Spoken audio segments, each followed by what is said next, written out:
Hey guys, how's it going? So you just witnessed the picket fence in the Persephone garden being removed. This whole area is undergoing some pretty good sized changes. In fact, Paul and Aaron are going to be working on digging some tree holes for trees today. So we wanted to walk you through this whole area and give you an update. I am going to be digging and moving some perennials today as well, and probably doing a little bit of work in the greenhouse, so I will bring you along for that as well. But let me stand back and just give you a view of what this space looks like. This, I have to admit, is probably one of the harder things to see for me coming out. I did not want the fence to come out, but maybe it'll be good. Maybe. In the end. Okay, so here's this garden now completely laid bare and opened up. It's amazing how that fence helped create some cohesion to this area, because you know this stuff is not balanced. Let me stand you back here. If we stand even with the doors to our house, the boxwood circle and the urn are centered, but this area has always been off to the left, and the only thing that made it work was the fact that the fence came all the way to here, and this was the opening to this space. So it kind of made it make more sense that it was off. Yeah. You know, but it did visually neck down the driveway. Yeah, it did. You know, I think you're probably right that maybe I don't know, when we're doing these kinds of projects, sometimes it's like, okay, what's next on the list? What's next? Because they're all things that kind of need to get done. Like the fence probably needed to come out eventually. We could have honestly probably kept it for a while. When we do these projects where everything's kind of being laid bare and we're, I don't know, in the process, you're just kind of looking at all the things, or at least I am, like what's all the things that need to happen. And I'm not really concerned about the order as much. It's like, well, it just needs to get done, so let's just get that done. But maybe we didn't actually need to take the fence out yet. Or at all. Well, I think it needed to come out in the end, because this is not right. It's always bothered you. It's always bothered me that things are off. And it kind of is a little bit like ripping a Band-Aid off. Sure. Because it forces you, because it's almost like making it worse, you know? Like we've done that a lot around here. And I think mentally that's what it was for me, is like, okay, well, if you make it worse, it'll force you to fix it and make it right. Sure. And I like wasn't prepared for how much worse it would be. I think it'll be fine. It will be. I mean, everything can be fixed. We even talked about, because I wasn't here when they took it out. I was down at the garden center working, and when I got home, I couldn't even come out here and look at it. But it wasn't like I did it without No, your... I knew it was going to know. be happening at some point. I was just kind of in denial that we were going to actually be taking it out. And I couldn't look at it that whole evening. And I went to bed like feeling sick to my stomach that it wasn't here anymore. And I don't do that about garden stuff very often. And I do feel like there are some thoughts to make it like even better than it ever has been. But if you look right here, you can see that white string that they ran, that Paul and Aaron ran. The gravel driveway will match the paved part of the driveway. We're actually going to remove all the gravel on the inside, bring the flower bed all the way out, and we're going to do a brick lining. It's amazing how much more flower bed we're actually going to have. But that white fence did visually make this area look so much more narrow. And our grass line, you can see the orange string, hopefully, right here. Our grass line is going to go down this way. So we'll have grass and maple trees, just like we do right here, all the way to the end, all the way to the opening to the dirt lands. And then what our plan is, probably, we'll just kind of have to let things fall into place. But we are going to remove this little random boxwood hedge. It's been struggling. I've been cutting dead out of it. Look at this. This one was here when we moved in. We're going to leave this one, of course, so we'll just kind of, shave this one out, get that out. And then we're going to bring boxwoods all the way, like to finish the circle, to this spot right here. And I think we're going to bring pots out, right? Yeah, it would probably look good. We can plant maybe a couple more boxwoods right here to extend it out, and then maybe a pot to kind of cap it. Cap it, and then on the other end, we may not even need an extra boxwood because that one will grow out and we'll put another pot on that end.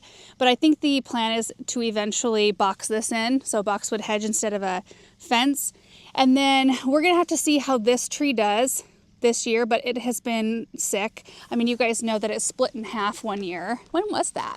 3 or 4 years ago, maybe at this point. And it looked at the time okay. Yeah. And it's just been slowly. Well, it's been doing the same thing that other locust did up front. Well, and you can see it's split from here all the way down to here, but it's healed. Like this part's healed, came together. I don't even know if you can see the bolts anymore. Yeah, you can. Yeah. So Aaron bolted it together there and then held it together right here with that metal configuration. So it's likely this tree is going to have to come out, but we've been thinking about how to create more balance and more formality, even more than it has right now in this space. So I think in the end it will be really good. I don't think we're ready to pull anything out in this space this year. Yeah. But it'll be one of those spots that's in the works.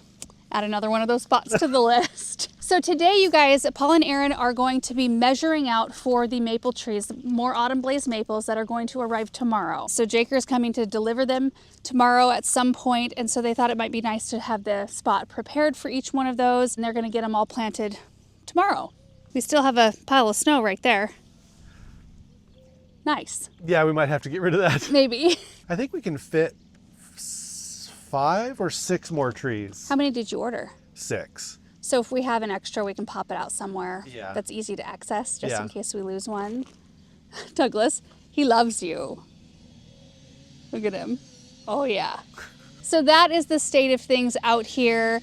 Super not loving having the fence in front of this garden space, but we will get that coziness back at some point, whether or not we put a fence back in, which we've talked about. In fact, that night, Aaron's like, I can call the fence guy and I can have him put a fence right back in that spot tomorrow if you want, because he knew I was kind of like, no. No, but it's okay. I think too, it's just a little shocking. Yeah. Sometimes when a real pivotal piece in the garden leaves, you're kind of left with, I don't know, you just have to get used to it. So, and I have over the last few days, and I can see where we can make this really quite awesome. All right, so at this point, I think I'd like to just walk you over to where we're going to be working today. We'll go through all of that, and in the end, we'll show you some footage of Aaron and Paul digging the holes. It's supposed to be 50 degrees today, which I'm thankful for. The sun's been kind of in and out this morning, a little overcast right now. And they're still roofing next door, so it might be a little bit loud. Okay, so we're right over here by our fireplace area where the beautiful angel statue is. Look at her back there. Oh, I've got 3 Carding Mill David Austin roses, which are quite intense. They've grown so much. They used to be right in front of our gazebo, and I transplanted them over here when we removed the gazebo. And they've done really well. So we'll cut those back today too. But we've also got a bunch of salvia that needs to be cut back, and then our Lamium. So it doesn't look like much now, but there's a whole bunch of it in this space. And I would like to transplant it to the flower bed that's underneath the golden rain tree over there. I struggle with that flower bed every single year. It's a really weird space that gets morning sun and then it gets like an hour or two of the late afternoon super intense sun on the other side, and the middle stays shaded the whole time. So to have a really cohesive look in that space, I've never really been able to attain that. So I decided, you know what, I'm not gonna try annuals in that space. Let's just pop a perennial ground cover that's low maintenance and a high performer in there. Lamium will do it. And as I was looking at the space, I thought, we've got all the plants we need right here. It's perfect. Let's just dig them and move them. And now is such a great time to transplant things. If the soil is workable and you can dig holes, you can be transplanting. You could also be planting new stuff, so long as you keep it in mind to keep it moist if you're not getting a lot of moisture. But I feel like transplanting especially is great when plants are dormant, because then they can wake up in their new homes and it's just a whole lot less shock on the plant. But it should be pretty interesting because, I mean, it doesn't look like much right now. I'm gonna clean off the stuff that's loose, and then the stuff that's down here, you'll see like the stem comes over and then it's just kind of rooted into the ground. That's what it does to spread itself around. It's not super aggressive and it's easy to manage if you don't want it to spread, but I love that it fills in. And this one gets purple blooms all over on top of it. So I'm hopeful that once we clean off all of the loose stuff, hey Russell, that we'll be able to just dig up little chunks of it so that we're not dealing with huge big root balls, and then we can move it. Real quick though, look at this. Look what I just saw. This caught my eye. Oh my word. Beautiful. Oh, there's another one. Look at that. Also, look at this. We still have snow and ice in some spots. We'll need to come over here at some point, maybe today we have time, and clean up all the spent leaves so that we're just left with the fresh stuff in this space. All right, so I think for this project, I'm gonna need pruners, my gloves, shovel, a rake, and maybe a pop-up bag. So let's go grab all those things and get after it.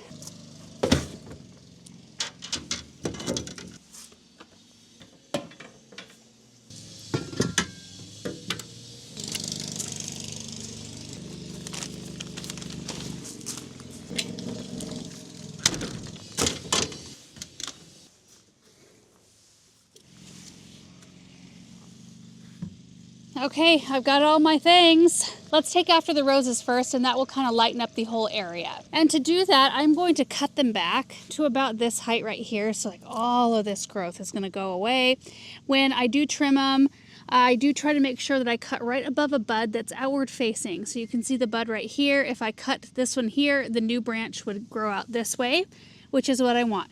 As opposed to a bud, like you can see this one right here is facing the inside of the plant. If I were to cut it right above it, the new branch would go right into the center and cause congestion, which is not what we want. I'll also thin it out, so any little spindly or branches right in there, anything that's kind of congesting the center of the plant, we'll get rid of that. Should be pretty quick. These are so easy to get to. Sometimes plants are a little bit more tucked in and harder to get to. So anyway, let's get those pruned back and then we'll start in with the Lamium.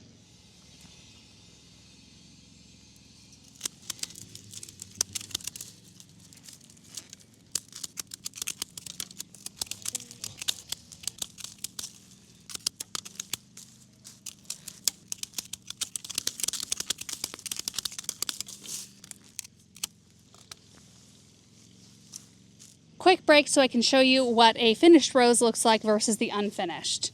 So we've got this one done. You can see how much more open it is, and we will clean off the base and all the leaves out from around them when I'm done with all three. I'm trying to be a little bit careful because I do have some akebono tulips in here, and I can see their little green shoots coming up.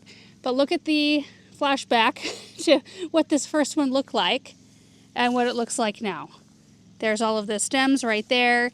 But I'm just loving this. So every branch here has room for growth. The center is open. The center will fill in really quickly. It always does. But all of these should have plenty of space. They won't be competing with one another. We're good to go. So satisfying.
Well, this looks a lot better. Look at this, so much more tidy.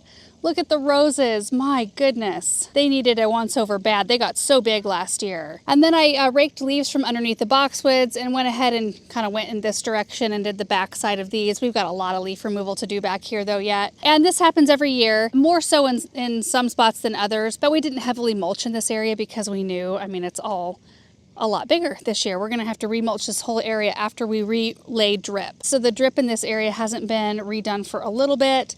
So we'll pull that out, relay drip, and then remulch on top of it. It's just kind of a process, but we have to do our cleanup first.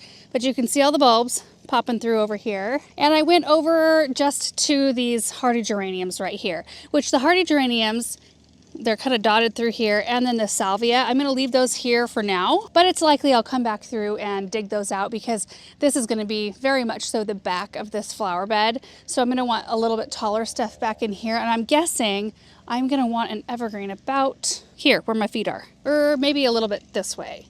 I don't know, I want some kind of evergreen back in here for some big winter interests, like a big weeping evergreen would be beautiful. Maybe about where that clump of hardy geraniums, where those are. And then I took after the Lamium and cut most of the long stems. There's still some. I didn't do a super bang up job on that, but just unearthed them enough to kind of see what was going on. And then this is what I'm going for right here, or maybe even smaller chunks than this. We could just cut this one right in half and have two really nice sized plants, probably what I'll do. But they're not super deep rooted, so it's not a very hard thing to dig out. And we've got so much right here. I'm so happy to be able to utilize this somewhere else. So I'm just gonna dig it all. We'll put it all on the back of the gator, even though the walk's not that far, and then we'll wheel the gator around and put them in place and then get them all planted.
All right, guys, we got it done. The Lamium did not cover quite as much square footage under the golden rain tree as I was hoping it would, but it's a really good start. Before we go look at the Lamium, though, I just wanted to show you an after shot of the area where we started.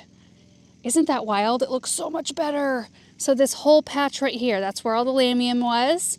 And just having all the leaves, or most of the leaves, gone. I didn't worry too much about getting everything. Hey, Russell. Where have you been, buddy? Yeah, where have you been? What a good boy. But anyway, just wanted to show you what it looks like in the end, and we've got some fun ahead of us. Because we've got this whole, I'm backing up right now so you can see the whole thing. Look at this. This whole huge area.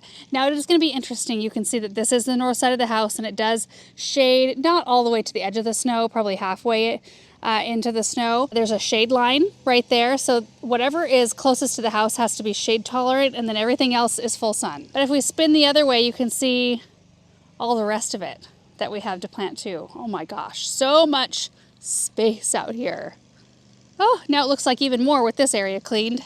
Now over here, where the Lamium ended up, I could have cut them into smaller pieces, but sometimes I like to leave them kind of substantial-ish, just in case part of the plant shocks. But I started right here. There's 1, 2, 3, 4, 5, 6, 7, 8, 9, 10, 11, 12, 13, 14, 15, 16, 17, 21, 22, 23, 24, 25, 26, 27. 27 clumps of Lamium in here. Isn't that fantastic? So my goal then is to, well, to get this whole thing filled up. Once these root in and, you know, kind of take hold, then we can start taking cuttings off of those, you know, just digging out part of each one of the clumps. And then we can gradually, you know, move everything this way.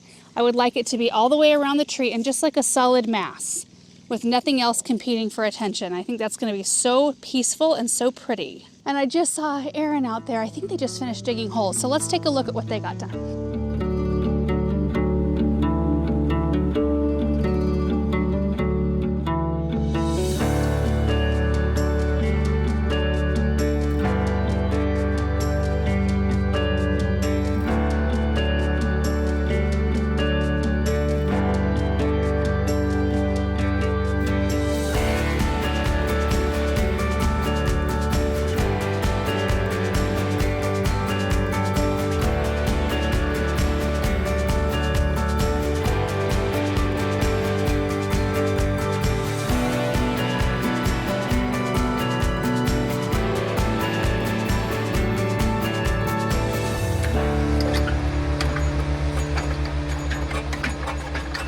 Get it all done? Yeah, we did. How many holes? 6.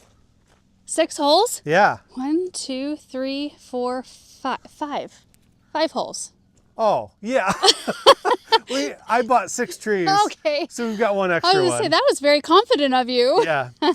So, yeah, we got them in. We hit conduit because there was water running through here. Oh, sure. For all the pots. Which is not being used. Look at Do you this. remember where that line was? What line? Remember we used to have a sprinkler over here somewhere? No. Or not a sprinkler, I'm sorry, a faucet up against the fence? I thought it was further down this way. Maybe it was. It was on the other side of that triangle-shaped garden, wasn't it? Well, we need to find it. So when we trench through here to add sprinklers, we'll have to make sure that we find it because it's broken now. And we need to figure out where it was so that we can... Oh. Yeah. Good. That's happy news. But think about how awesome this is going to be with the trees planted and grass right here. And I think that will distract you from how bad you feel about the fence being out. And we waited on taking the fence out. Aaron wanted to take it out, well, since about day one, since we moved in. And he wanted to take it out, you know, as soon as we took out this little fence that used to be here. And I asked if we could just wait until the horse paddock fencing was up so that I had some kind of visual stop for my eye. And I do think that that's helpful. So, you know, when I'm looking through here, at least my eye stops here and it doesn't like just go off into the nothingness out here. You have to admit, I think you're right that from standing right here, looking here, the fence was okay. But inside the house, looking out this direction, it didn't look great because you had the white picket fence, then you had this fence, and then you have that fence back there. And there's nothing in between those 3 fences. Except for when the fence was short. I liked it. I never noticed like. No, yeah, because it was short, but now this one's bigger. Right. So it was kind of like fence on fence on fence. Yeah, it was and a there was little nothing to much. break it up. So from the house looking this way, it wasn't great. Well, in the end, I would rather have a green fence anyway, you know, Yeah. a boxwood fence. I think that would be really pretty to kind of continue on the whole thing and kind of create a room. And then utilize Persephone, but maybe wipe this out because this is just kind of a weird thing. Maybe more so now because the fence isn't here, but it always was kind of weird to me. And maybe there was a gate here at one time, but it was solid fence when we moved in. So like you just walk to the fence and then you stop. Yeah. That was always a little strange. Yeah, it was. So we could, you know, take out everything except for the circle boxwoods with the urn and just start over and kind of do something more formal. Are you still thinking about maybe putting a fountain in the Yeah, boxwood area? you know what, that's the other thing, you guys. So where the the ram's head urn is right here, which I like it, but it is kind of crumbling. The base is crumbling apart and we could maybe relocate it somewhere else. The top is kind of, it's starting to just chip away. Look at that deterioration. But we were talking the other night about how nice it would be to move the fountain that we have right in front of the actual entrance of our house, the formal entrance over there that we just had concrete poured for. That it might be kind of nice to move it here because at the moment it is right underneath a locust tree and Paul fights with that thing so much to keep it running, and some of the times it's not even running because it just, especially like toward the end of summer and fall, like it's just jam-packed full of leaves all the time, and so we don't even really get to fully enjoy it there. So we thought, well, this is kind of out in the middle of nothing. I mean, it'll get some leaves if the wind blows, but there's not stuff that's going to be overhead dropping in it. So what if we moved that fountain into this location and kind of sheared the boxwoods a little bit lower? I think that would be really pretty. Yeah. Or we could even have a concrete platform built a little bit taller, Sure, too, to raise it up. That's just one option, and I don't know if we'll do that or not. I'm just happy to see the alliums are coming up. Yeah. Oh, look at this. We got allium action in here. Always here, I struggle. Huh. It doesn't Maybe get enough because light. the sun, the sun hits this and this is more shaded. Yeah. Either way, it's gonna be pretty. What I want to know is that these Green Mountain boxwoods, right? Yeah. These have been here since we moved in like 10 years ago or 9 years ago. 8. 8 years ago. These have been smaller than those since the beginning. They're working on it though. Not fast enough. Well, no, because we do have to shear them to keep them not woolly, but we shear these less, and we have shorn those harder. So like eventually they'd get to be the same size. That doesn't bother me at all. You still gonna do annuals in here this year? Oh, I have them ordered, so, and I've got bulbs coming up I'm seeing in here as well. Very exciting. Maybe this is a good fall project to lay waste. Maybe. Maybe. I think Persephone's going to need a new base too. Yep. Anyway, I mean, all good progress today. We're ready for the trees, which will be delivered tomorrow. I got a text message from my mom today saying that our arborvitaes, where'd you go? Our arborvitaes and tree roses are supposed to be there today. Or tomorrow? Today. Oh, really? They're supposed to arrive today, and they just received, I think, 2 huge tree loads today. So I'm excited to go down there and What are see we going to they've do with got. all the trees? What Kind of trees? early to get them. The arborvitaes? Yeah, do you want to plant them now? Well, I know I want one next to the greenhouse. We need to fix the row behind the greenhouse. So we've got some spots. All right, well, We'll figure it out. we can get holes in the ground. Yeah. So it just feels like a lot of activity, which is so fun. So yeah, anyway, trees tomorrow. We'll keep plugging away at flower beds. I'm excited about the Lamium move. I think that that's going to be really nice. And then I think that the Lamium will actually be happier under there because where it was at, it was pretty exposed and it got tons and tons of sun. And while it is sun tolerant, I do feel like it looks a little bit better if it has a little bit more protection. So we'll see how that goes. Anyway, guys, thank you so much for watching today's video. I hope you enjoyed it and we will see you in the next one. Bye.